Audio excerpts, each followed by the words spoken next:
Hello, everyone, and welcome to the Midweek program at the Raulston Arboretum. My name is Blake, and I'm the Education Assistant here at the Arboretum, and today we are in the Japanese garden because it is a nice shady spot that is actually pretty proximal to our newly completed renovation of our lath house, which is absolutely spectacular. Today, we've got a program for you. We've got our Horticulture Hour, our hour-long Q&A, where we've got our panel of horticulturists here to entertain any and every question that you have, presuming I can, actually get it out of my mouth to them on this day when all my words are all kinds of jumbled. It is what it is. We'll get through it. It's going to be a wonderful program. Those of you that are joining us live, feel free to start putting those questions in now because we want to get through them. We've got our research technician, Tim Alderton, here, and next to him is our curator, Dennis Carey, and on the other side of Dennis is our director, Mark, and beside him is our director of horticulture, Greg Paige. And we've got a wonderful program for you today.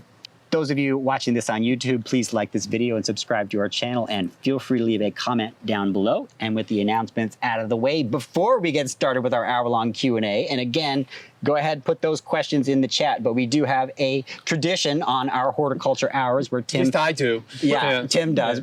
Before we get started with Tim, good. I'm going to push back on something you said at the very beginning of Please this. do.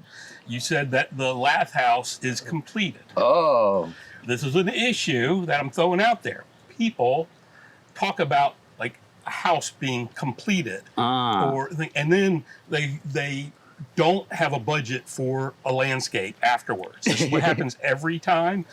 We get, buildings are built on campus, and then they get with us and say, hey, can we get plants from you for free because we've built the building and now we need to stick some plants around it. And I like people getting their heads that that's not done. We've got a lot of planting to do in the lath house before it's actually done. Unplanting. Unplanting. The lath house is going through a renovation. Yeah. And now we're getting rid of some old furniture and we're getting to put some new furniture back in, if you think about it. But it's not finished until it's finished. It'll never be finished. No, and it's a garden, so it's never quite finished. We're gonna make it it's gonna be a thing.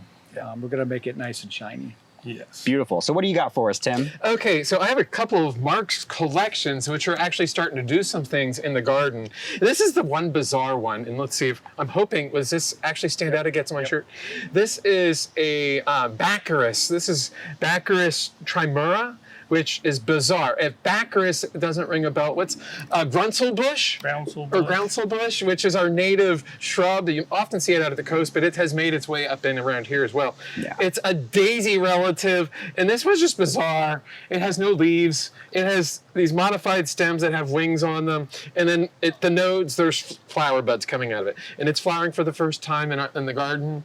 Right now, it's about 18 inches tall, 15 to 18 inches tall. I don't know what. Do you remember what it was like when you saw it in the wild? In the wild, it's interesting. If you look at a lot of the resources, it says it grows in wet areas. Where I saw it almost invariably was in very open, sunny areas, but on the north side of a shrub. So it was a little bit of shade, but it wasn't wet for sure. So we've got it in full sun here, and it's making this really beautiful little odd, but neat little plant.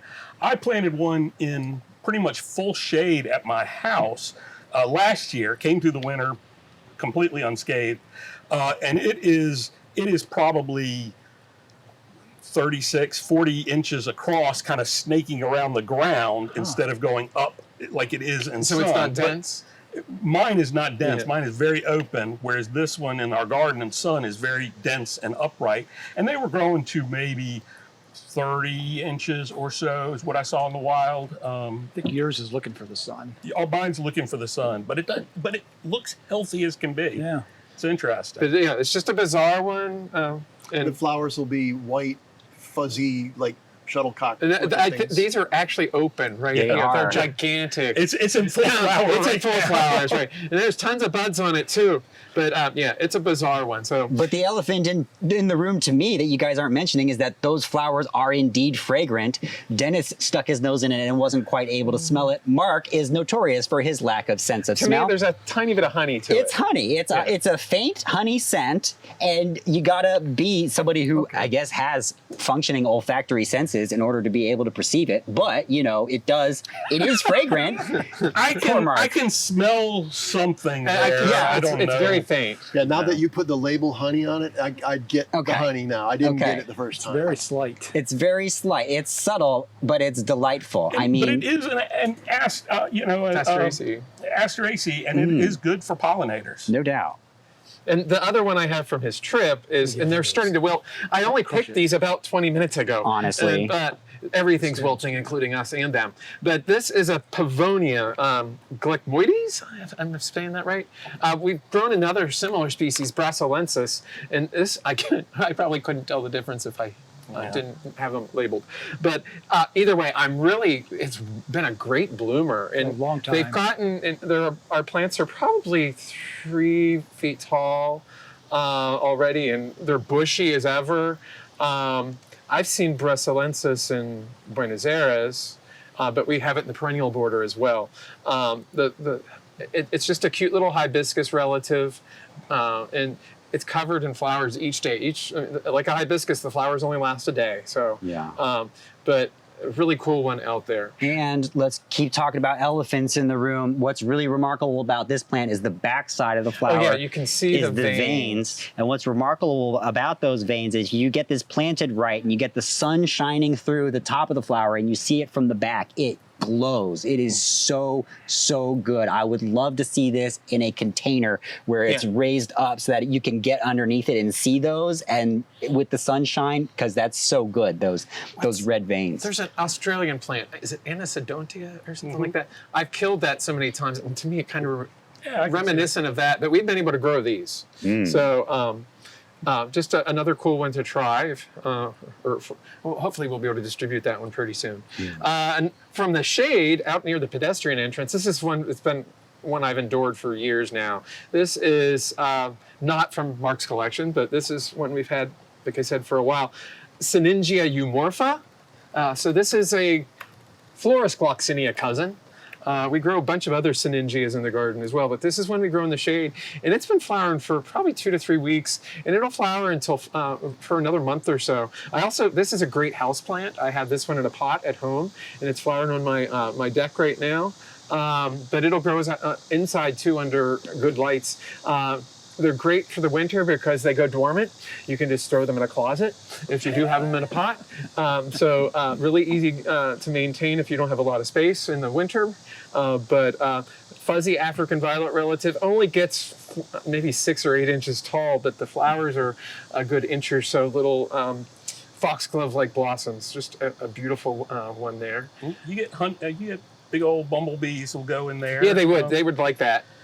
And the one thing to know if you grow this, because we have distributed it before, is it comes up late. I've thought I've lost it many times, only to have it pop up pretty late in the season. And when we first planted it, I thought this isn't going to make it. Yeah, and I've grown a lot of syningias, and I just didn't think this one would make it. I got it, and every seed germinated, and we had a ton of it. You had it from 2 or 3 places. Yes, and I was like, well, plant it out. We'll see what it does. And we were all surprised when it came back, which is why we stick things in the ground like that. There's apparently some purple forms, and I've not been able to find any of those, or at least the seeds for them. So anyways, those would be really cool to try. Another one I have here, and again, just wilting already. This is one of the lesser known milkweeds. This is Asclepias angustifolia, which is an endemic to Arizona. And I would grow this as an annual even. It flowers that well and that easily from seed. It only gets about 12 to 15, maybe 20 inches tall at most, but it flowers for months. Small white flowers, and then you get the seed pods, and it will get eaten by monarchs if you can actually get them in your garden. They refuse to come to the Arboretum, I think. But I've seen them on this other years. I have a really nice patch of this, and no one's coming. But anyways, I really like this little milkweed, and I just gotta say, in my garden, that little sprig does not do it justice. No, it's a little bush. It is spectacular in my garden right now. And if you told me it was a white milkweed, I would have been like, okay. It is gorgeous. It flowers so quickly, too. And some of the others take a while to bulk up. You plant them in the first year or so, it's like, oh, there's not much here to look at. This, you have some substance there. I don't know how long they last, maybe 3 to 5 years. They're not a long-lived plant, probably, but still, they self-sow if you let them, and just a great little plant. And like I said, it's endemic to Arizona, so it can take heat, and it can actually take drought too. So it's a good one to try for a year like we're having right now. And my last plant is one I just always love.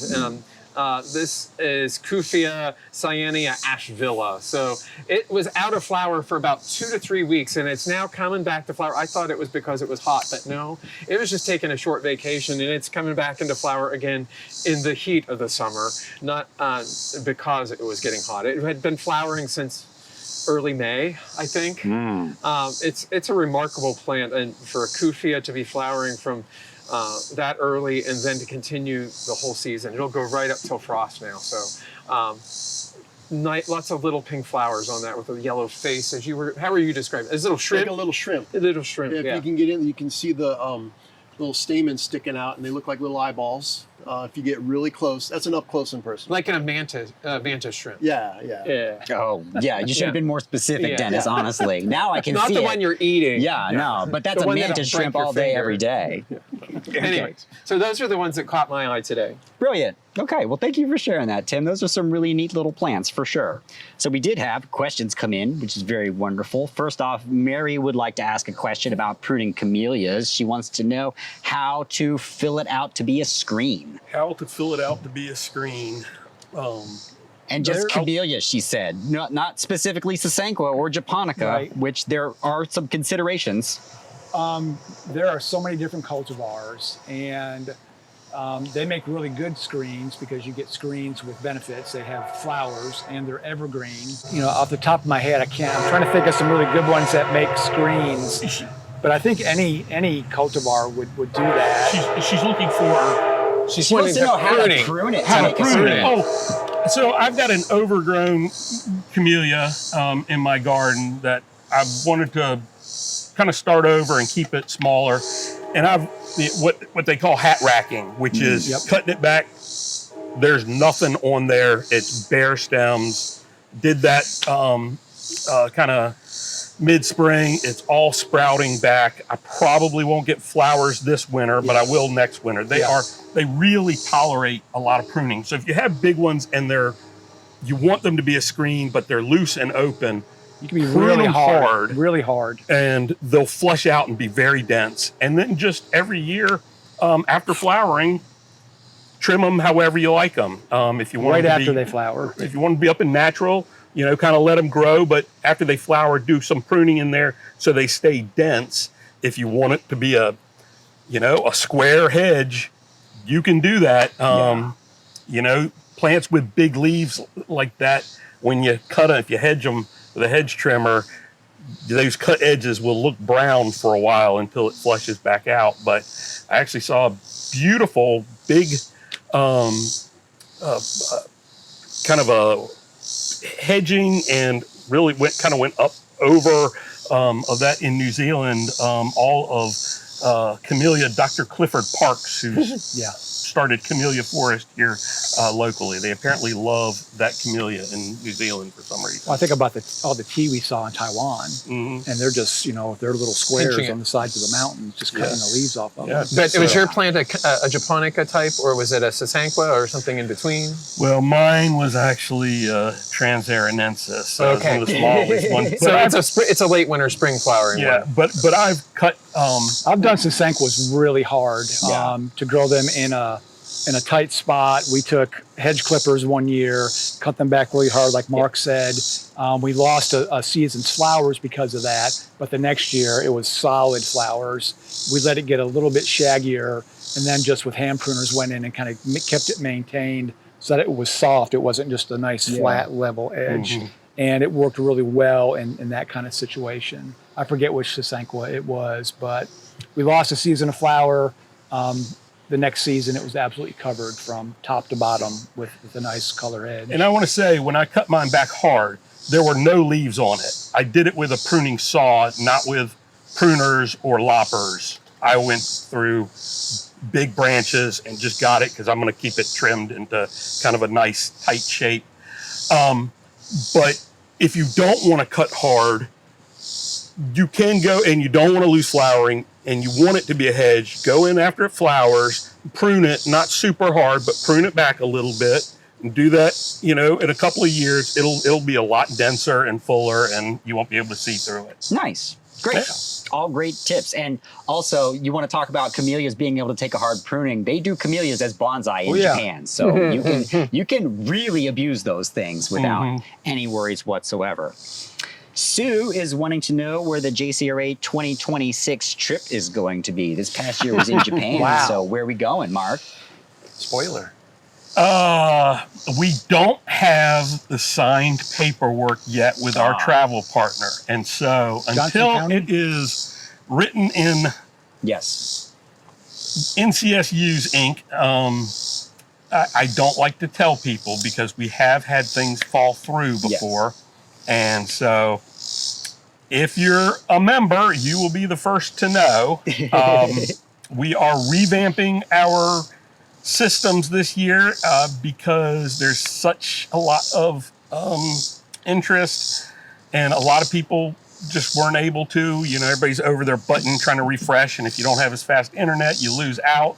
And so we're going to do the system that we use for our summer camps, which it makes it a little more equitable for everybody. If you get on, we'll let you get on early, and then it randomizes when we open up.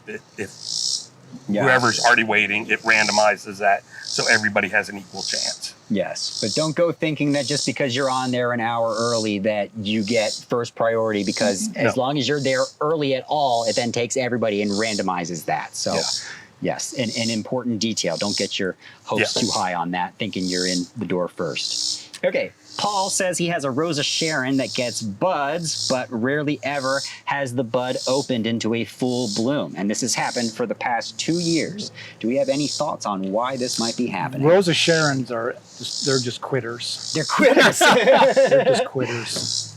Is it a seed grown one, or is it a?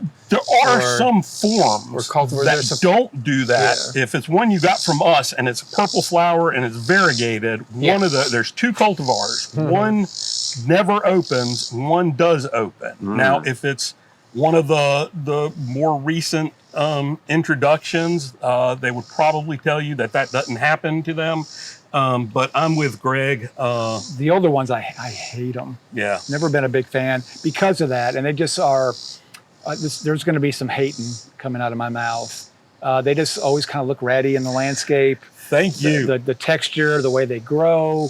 They'll often self-sow if they are. They will. I've tried them. We tried flower. one as an espalier at my last place, and it was just ugly all year long.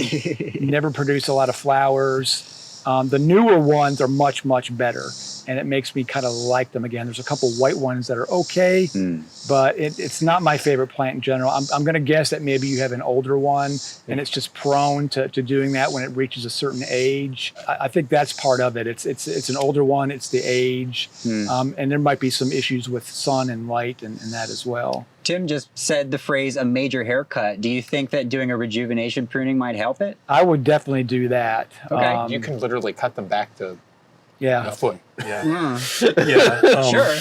I mean, that'd be a good idea if you want it to flower. To flower better. That would be one thing. It might be worth a soil test to see what's going on, if you've got the right nutrients to produce flowers. If you are, and this always comes up when we do these, if you're fertilizing with a high nitrogen, you're going to get all growth and not a lot of flower production. If you're fertilizing your turf near it and all that high nitrogen fertilizer bleeds into the bed where your Rosa Sharon is, you might just get foliage and no flowers. It's all those things. And I'm going to fall back on Mark's answer of, it depends. But some of the older ones are just not. As they get older, there's less and less flowers. So I like Tim's suggestion of giving it a hard haircut. Nice. Yeah, worth a shot anyway. It's not doing what you want it to do. To go with where you started, do you Try a love new the plant? cultivar. Yeah. If you love the plant, go through effort of doing it. If you're like me, I had bought a house and it had one in it, and I watched it, and it's nice to have flowers in the middle of the summer. I will say that, but I just find the foliage to just be unappetizing, and the form, the plant doesn't do it for me. Me either. And so, That's ripped it fair out. enough. And that's good. Like, yeah, if you don't love it, there's no reason for you to keep it around. But, No. you know. Don't let our hate sway you. Yeah, If you for love sure. it, love it. Absolutely. 100%. Follow your heart, Paul. 100%. Okay, great.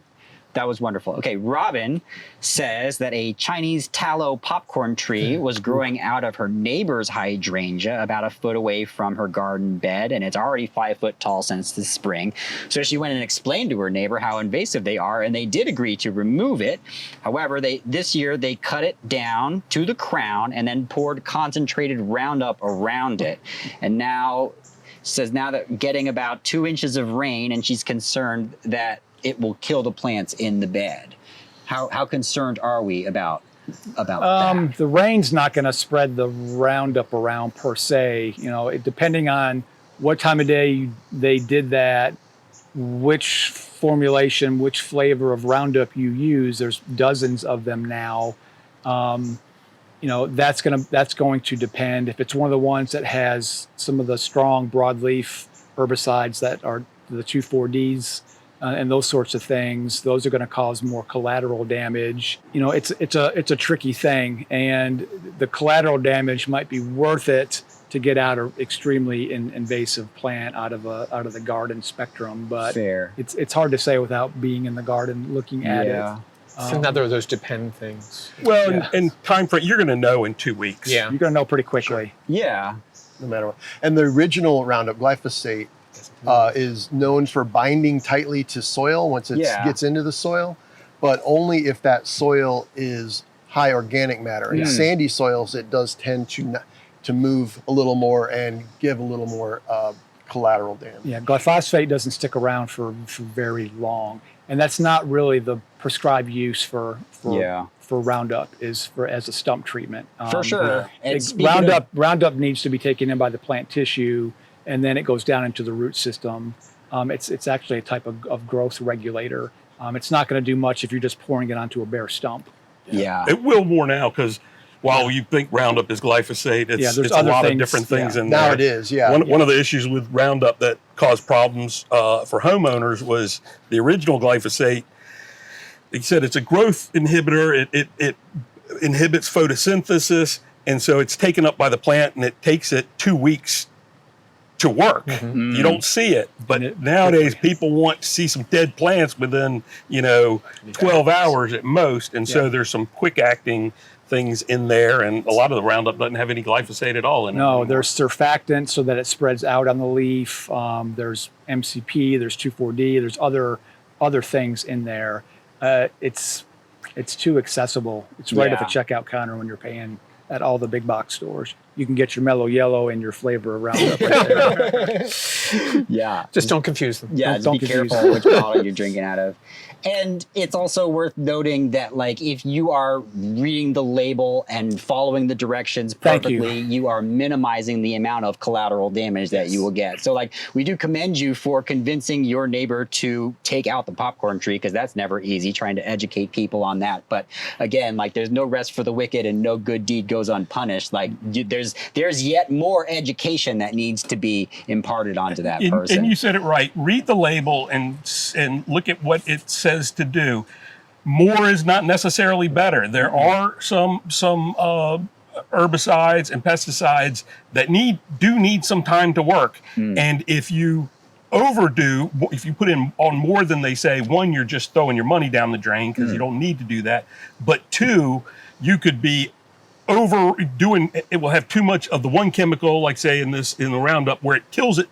Looks like it kills it very fast, but it hasn't killed the root because you've put on too much of it. So You're burning it in essence, and it's going to come back from the root system. follow the instructions. They're there for you. And if it says 1 to 2 ounces per gallon, that does not mean you always have to do 2 ounces per gallon. If you've got something tougher, maybe go up to the 2 ounces, but save your money. Wonderful. Yes. Okay. So Paul has a question. If a neighbor's crepe myrtle has scale, will it spread to our crepe myrtle a half a block away? More than likely, yes. More than likely, you already have it. You just haven't seen it yet. and I think that's why it's kind of getting its legs underneath it, is it's moving really quickly. They have found that birds are moving it around because it gets on their feet. Sure. Ants will move it around because ants are farming it for the honeydew. You know, it'll travel on the wind. You know, and it goes pretty quickly. So more than likely, you may already have it. You just haven't seen it at the level that it's bad just yet. I was talking to a colleague of mine this week that works for a tree care company, and that's all they're doing right now is treat crepe myrtles because it's gotten to be such a bad pest here, and they're treating in areas that they've never had to treat in before. So it's here to stay, and unfortunately, it's a bad problem. Yeah. If you look at it as a problem, a thought just popped into my head, really. You said that it's going on this time of year, and that's because, well, like now it's like the sooty buildup for sure with all the honeydew and stuff, all the schmutz that's collecting on the leaves. Crepe myrtles are deciduous, and they do lose all those leaves. And yeah, it does stay on the bark, but if you're pruning back the stems like we were doing in certain parts of the garden, then you get fresh growth every year. I mean, I don't know. It's hard to control culturally. Yeah. You know, you've got one the size of the one here. You know, it's going to be hard to control that with kind of conventional ways and uses. It is a bark scale, so it's on the bark of the tree, and it gets in all those fissures and all those nooks and crannies. Yeah. And it's not a terrestrial insect. When they hatch out of the eggs in the spring and they're crawling around, that's the best time to treat them culturally and with lower risk chemicals. But once they find where they're going to be, that's where they're going to stay for their entire life. They're not moving around, and they've got that protective coating on them, which makes them pretty tough to control. So something that's systemic that gets in the plant is the safest for the applicator, the safest for other insects, the safest for other plants in the environment. Those are the best ways to treat it right now. And I think it's going to be something that's going to kind of peak and then crash, but that could be many years. It could indeed, definitely. And going back to our mission, part of our mission, which came from JC Raulston, is to diversify the landscape. And sometimes we poo-poo trees that are overused, like crepe myrtles. They're overused because they're darn near perfect trees in terms of landscape trees, but they are so overused, and that's why they're moving from tree to tree so fast. If they were not the single most planted landscape tree in the Southeast, they'd be fewer and farther between, and the scale wouldn't move as easily. But so we need to plant some other things. We do. And as crepe myrtles become uglier as they get infested with bark scale, they will be taken out and presumably replaced, and then that might be how the cycle goes. And like you said, it might take years, but yeah. Okay, that's fun. Okay, so Nancy has a question. When you quote unquote attempt to propagate a climbing hydrangea, what should you expect to see over the next few days after you stick the stem in the soil 2 nodes deep? Or step back, what are the steps to propagate this plant?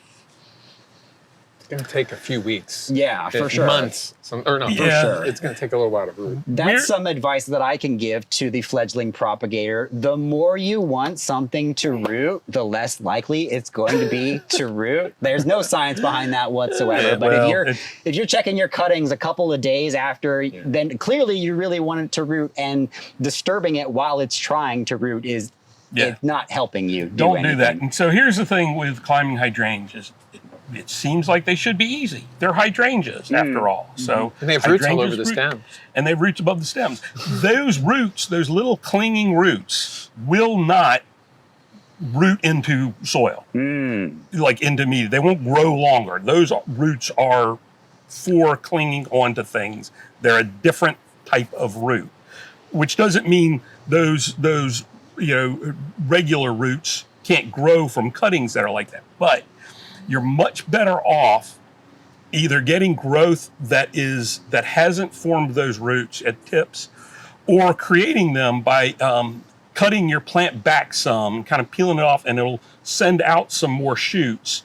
that are looking to latch on, and you're better off with those and fairly tender.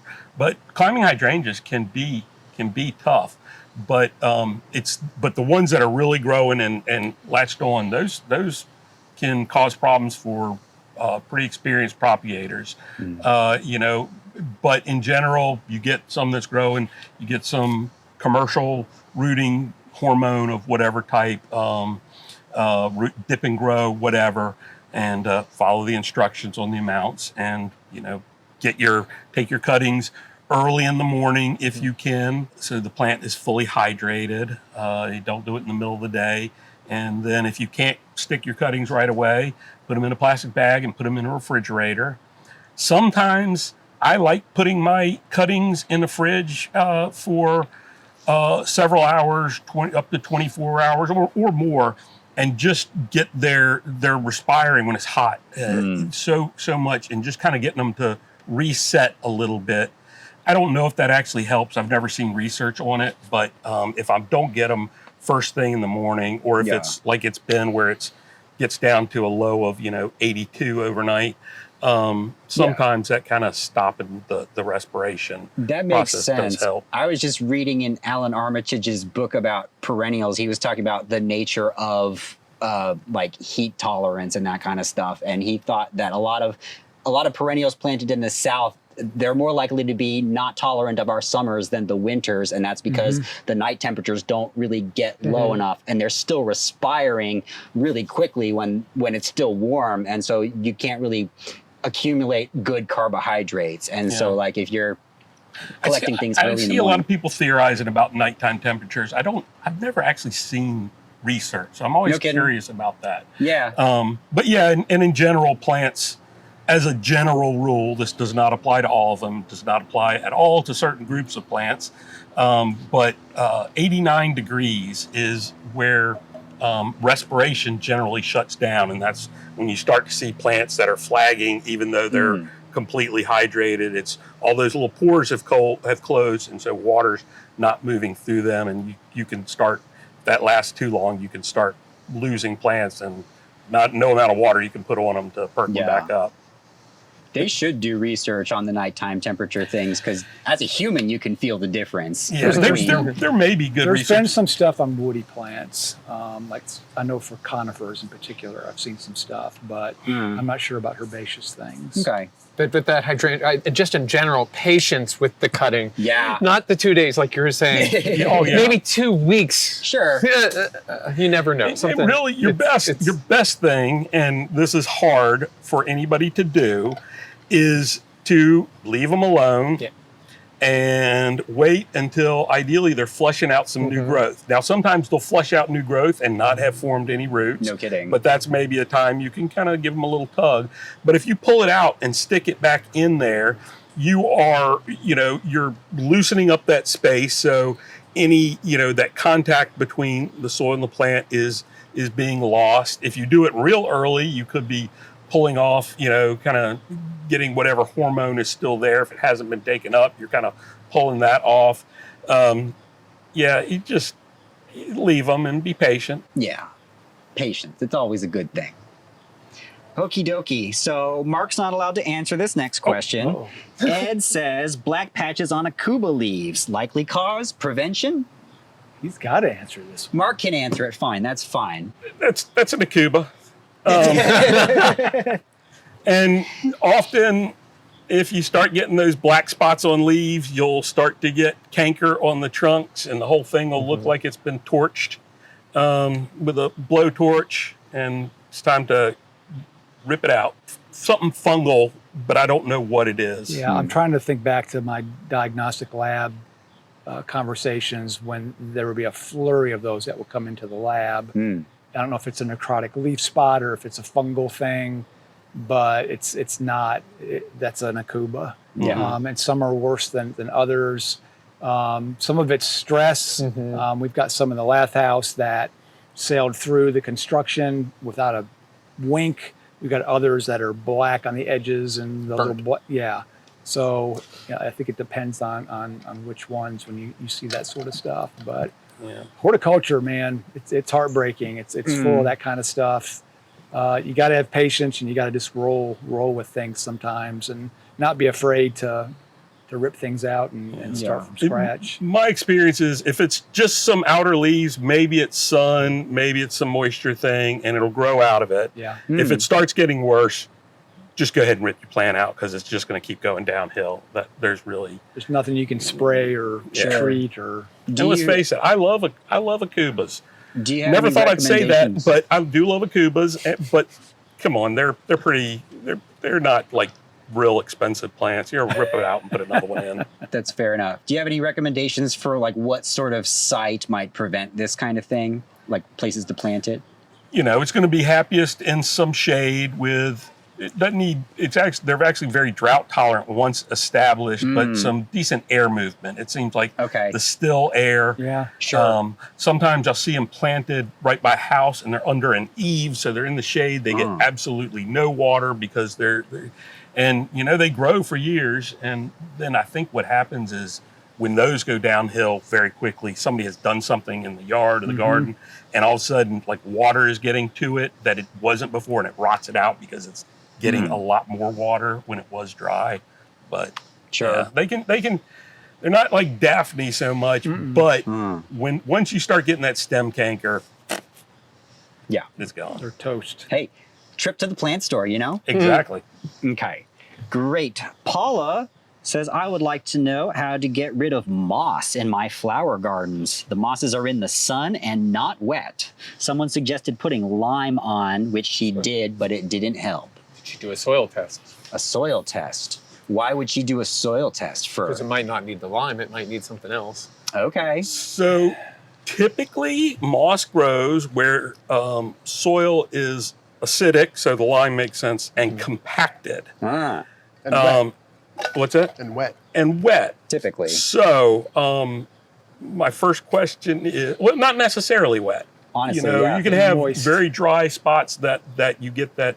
You don't get that nice fluffy moss. You get Right. that. You So get that I hard, would, crunchy moss. I don't want to insult our question asker, but I would first make certain it is moss and not something else. Okay.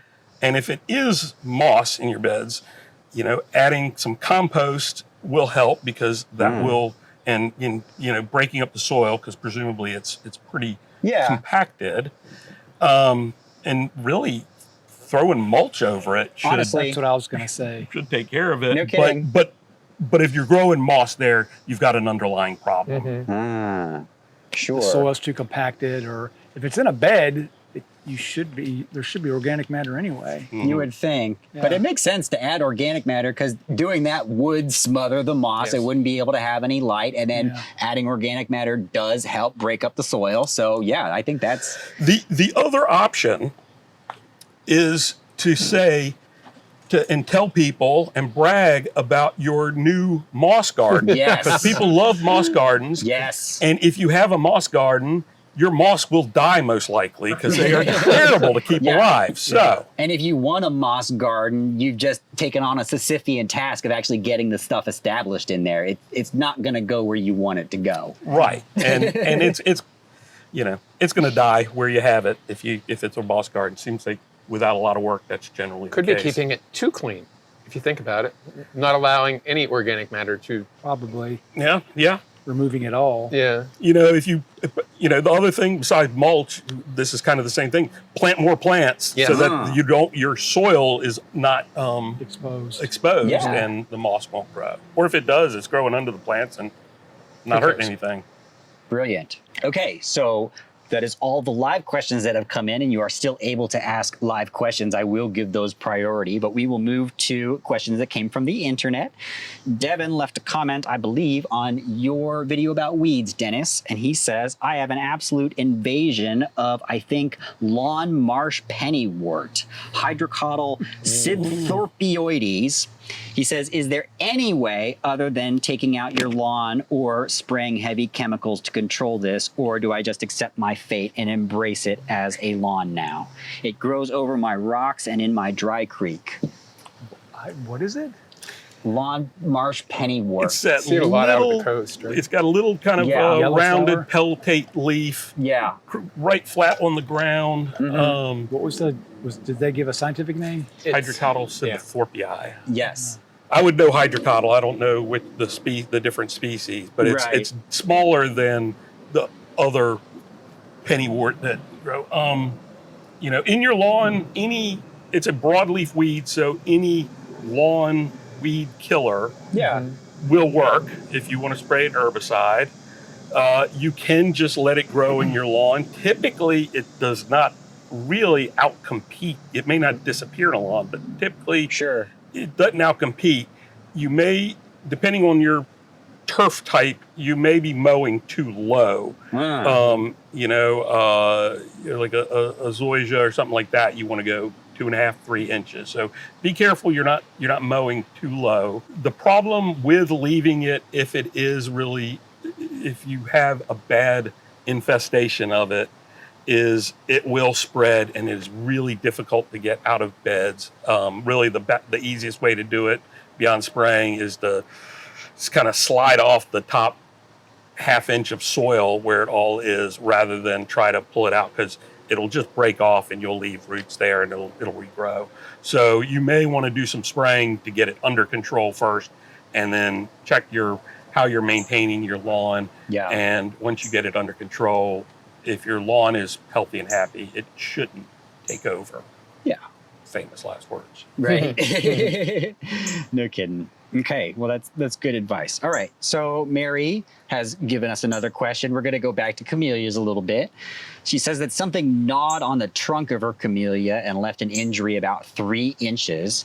She says Dr. Ted told her years ago about putting some honey to the wound and then covering that with Vaseline and then covering that loosely with masking tape. She wants to know, is this still a valid technique? She says her plant is hanging in there, but woe to that rascal if it ever comes again. No offense to Dr. Ted, and I hope it's not Dr. Ted Bilderback. That Right. does not sound like something he would ever do. It's not like something he's ever. There's not any science in that treatment for that. Correct. There's nothing you can put on a wound to help treat it. Correct. There has been a lot of research done on doing some tracing so that it heals over a little bit better if it's a really kind of a jagged thing. That's on bigger trees and things that are growing more quickly. Yeah. The only thing you could really do is just to culturally keep an eye on that plant, make sure it gets enough water, not overwater, make sure it's getting mulch and good organic matter, that you're not putting it in any stress, and hopefully that wound will slowly start to form that callus tissue and heal over and close that off, because trees and shrubs will do that naturally as much as possible. I can't imagine what would have made such a... Honestly. Could be deer rub, maybe. Down low, maybe. Well, deer rub usually more than 3 inches. Yeah. There's probably Yeah. just some kind of rodent just, gnawing to get Yeah. its teeth down. All I could say about it is if you put honey on it, you're going to encourage things to be gnawing on it. Honestly. And if you put Vaseline on it, you're sealing it Yeah. all, and it needs oxygen to heal, just like anything else does. Most Yeah. processes take oxygen. Yeah, For and masking, I would not put any kind of tape on a No. stem of a tree. Yeah, that's a good way to create a nice microclimate over the wound And to it get might rotting stay in on there. there and girdle over time. Yeah. There's not a lot of science in that Yeah. prescription that I'm aware of. On the plus side, go back earlier in this program and see what we said about camellias. It ain't going to kill your plant. So Yeah. And if you are, Hopefully. yeah, if you are worried about the aesthetic, Greg mentioned, you said like tracing around it. There's a technique you can do in bonsai where you just make the cut just clean. You use concave cutters to like get into the bark. You just make it so that as it heals naturally, that it has a more clean. And that's like a complete, that's a judgment call on your part. Maybe you want it to be ragged and not a very, because that adds character and it looks nicer. But if you want like a clean wound that covers nicely, then you could do a bit of surgery if you will. when Greg and I learned, that's what they taught was the proper thing was to go through and Teardrop. cut a teardrop or Shy something go. so you don't have any right angles really or anything like that. Yeah. Not many people even do that. Research has kind of come around on that and said, trees do things naturally on their own, and you can leave it alone. Yeah. I don't think anybody's saying it'll hurt your tree a whole lot worse by Correct. trimming it like that. But Yeah. I don't know. need to. I don't know anybody that does that. No kidding. That's not something that arborists are going out and doing. It's Yeah. There was when we were in school, there was some talk of that, and for some big, I've heard of that happening when you have big stately oak trees that Sure. may calve off a limb and peel something back Yeah. just to aesthetically make it look better and hopefully make that tissue come out a little bit quicker. Yeah. It's not something that's very commonly done. Right. So interesting. I was at a talk recently. There was an arborist there, and I don't know if there's good research to back this up or this is one of those, seems like something that could work, but since then I've seen other people talk about this, kind of the idea that if you're taking off a large limb on a tree, like it's hanging over something and you're worried about it, over your driveway where you park, or it's broken in part and you gotta take it back, but it's a big limb, is to actually go in there and instead of cutting it back at the collar, which you really, once a branch gets a certain size, doesn't really have a collar, but going farther out, and actually when you cut it and kind of it's not a smooth cut, it's more that like you would get if the branch actually broke off. Yeah. Which was interesting to me to hear that. One, they were saying it looks more natural. They were showing pictures. I didn't think it looked terribly natural. But the idea was it heals in bits and pieces faster than it does the whole thing. There's a term for that, and it escapes me at this Compartmentalization. No, it's called something for else. the cutting. Yeah. Okay. It's a style of pruning to make it look more natural, or like it was lightning struck, or it broke and peeled off. Okay. And I'll think of it as soon as we're done here. Right. There's a better terminology in arboriculture that's very standardized. Removing limbs, there's a ton of research that has been done on how big of a limb you can remove from the tree without causing damage. And there's certain sizes and standards for that. One thing you can do with a big limb to kind of get it back and under control is subordinate it. And that's just taking off pieces over a period of time. Yeah. So if you've got a big limb on a tree that's over your house, your driveway, and it's too big to take it out because it's going to take too much energy from the tree, is you can slowly work that tree back. So take it to a juncture, prune that big piece off, and then the next year take it back a little bit further. Yeah. And that tree is going to compensate as it's growing, as you're taking that energy away from that bigger limb. Yeah. We've got a linden, the Henryi, down from us, that I'm doing that to because we removed a tree that was right next to it.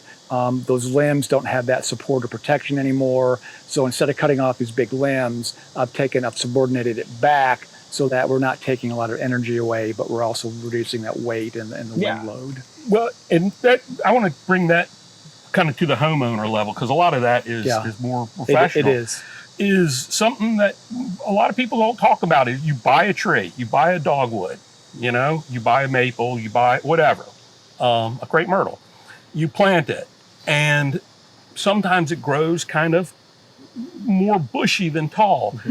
And you don't want to take a tree like that, it's first year, second year, third year in the ground and like prune everything off of it.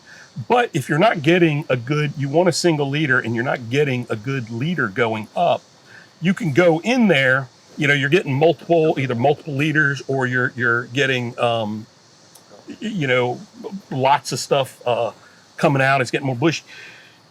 You can leave that what you want to become the central leader and just cut back part way the branches, and that does the same thing. When you get rid of that terminal bud, subordinate the terminal bud on all these other branches, all the energy wants to go to that terminal bud, so it'll go to that one leader on there. And sometimes the tallest stem on a tree is kind of coming out at a funky angle, and there's a shorter one that either is growing at the right angle, or is going to be easier to kind of stake up, Balance out. you can cut back that taller one, and this shorter one will take over as the thing without going all the way back. So there are a couple trees I have that want to grow funky and wide.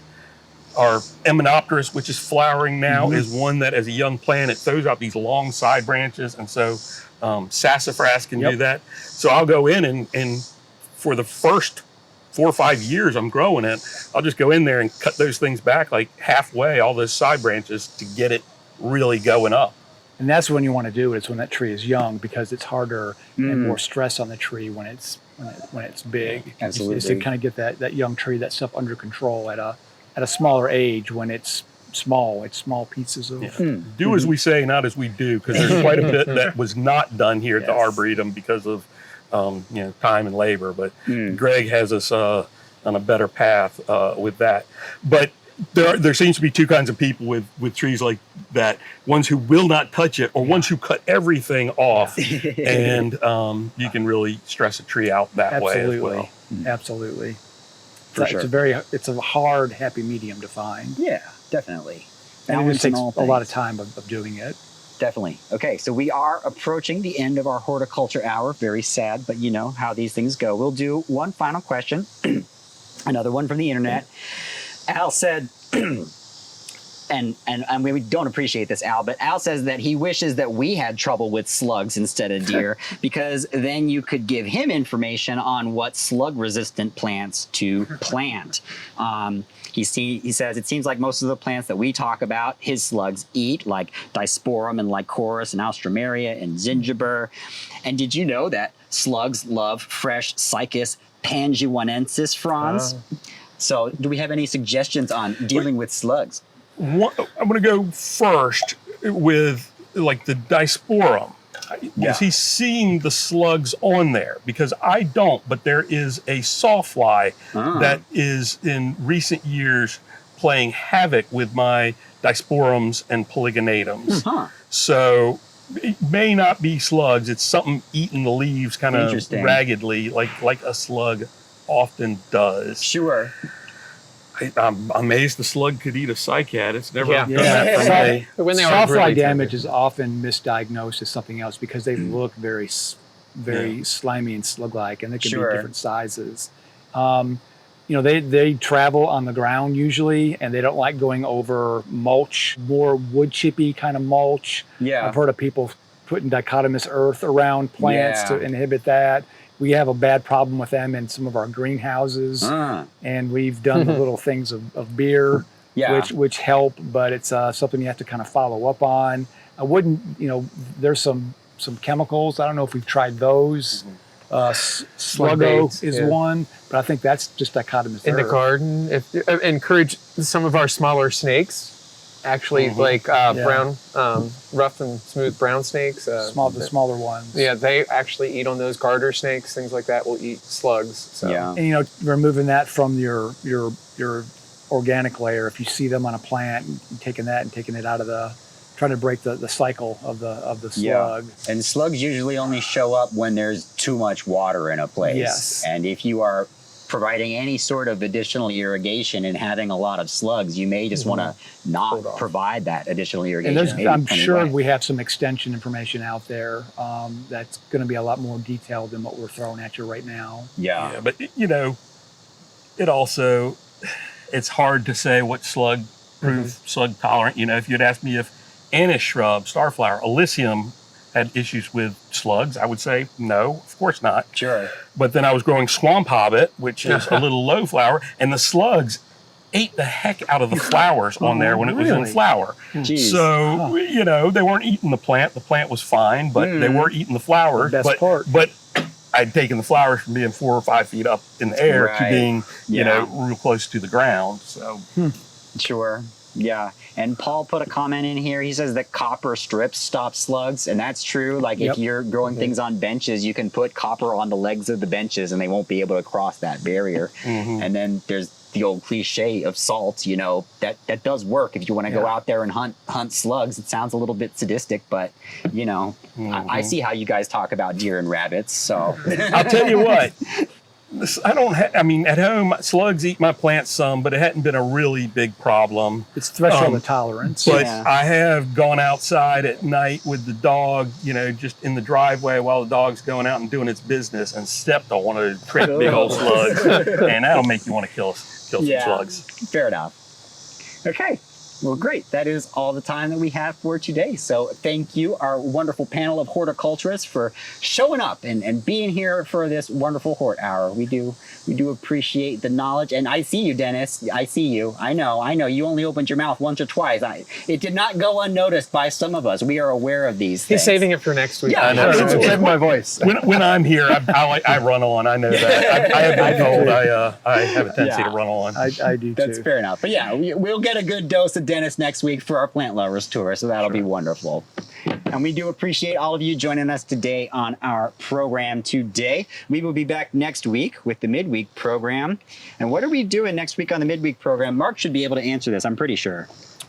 It is protecting pollinators while managing pests with our That's right. dear director, Mark Weathington. He will be putting on a wonderful presentation that has surely been started and he's just putting the finishing touches on it now. Polishing So, it. Exactly. yeah, so that'll be wonderful. We will see you all next time. Y'all take care.